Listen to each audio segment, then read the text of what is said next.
شنبی دماج بینرین پایتخت میدیاس نهال بردم نخوشخانه تنگاویا آکرم دیاره بریا نیو دم جمیره اش انجام شر و ناکوکین دنا برا دو آلیان دو مالباتان که هر دو مالبات سر به قضا بردارشن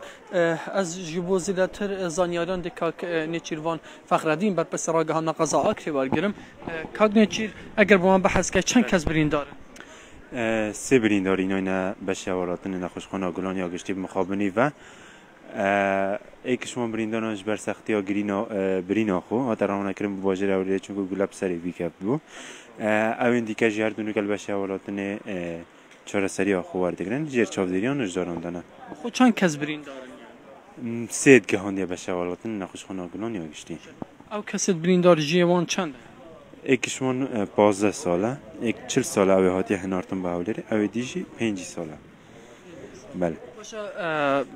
دیزانیت و چه برینداری دیگه هنه یعنی بو نزانی نه اینو اینا نک مام نشیم بجین هنه نینه. بس تنه سه بریندار گاهندینه بچه‌وردن نخوشخانه گلان یا گشتی. بله بینرین پایتخت میدیا ادی وقت دیمان اندادیار ادی مالباتن اکجوان مالباتن کدگلان ادی شرک کری کو او هر دو مالبات سر به قضا بردارشن اکجوان مالباتان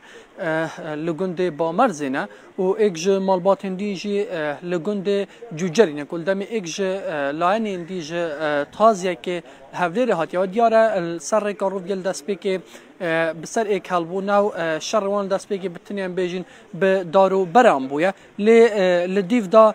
شروان زیاده تر بویا تدا کو چک پاتیا کار اینان هر وکی بر بسر گهانا سخلامی قضا که بوم دیار کردن که سه کس هاتینا نخوشخانه آکری کود بریندارن دجوانا بریندارن ام بیجین دارو برانه یک جوان بریندارن گلینان کو چکینه دیف از زانیاری دست مجی کفتی خو چوار کس بریندارن لجبر کو چه نابیتن ام بیجین بریندارن هر دو آلیان لیگ نخوشخانه بن سه برینداران خلق گند جوجرین و یک بریندارن گلی کج لاین دی مالباتا دینه او برف نخوشخانه حوله و چوناو لویر چهار سریا خو اتوار گیرین لویر بتنی ام بیجین خزان یک مالبات لویر نوک دیمان آن دیار لی برینا دو جوان کسا یا ام بیجین چه مترسکلی سرنین یا لی او بریندار چکی کو دیف او گوتنین بردف که سخلامی آکری کو گلاب سریوی کفتیه رفشاوی تنها نیا سقام گیره